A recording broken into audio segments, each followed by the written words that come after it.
Ira, what does this tell you?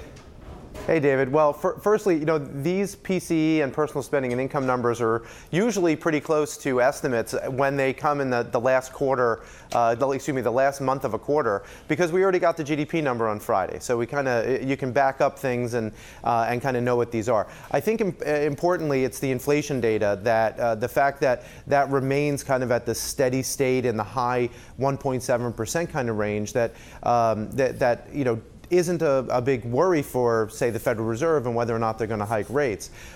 Today's market move, I think, was in anticipation maybe of higher inflation, and certainly we broke some important technical levels recently, and there's kind of a void of where those technical levels now reside. So talk about that, Ira, because we hear increasingly, including Goldman was out this morning with the various notes saying that at the Fed meeting we don't expect any change, but we do expect maybe some more hawkish talk this week when we hear what they have to say on Wednesday. Why is that? Is that because of the technicals?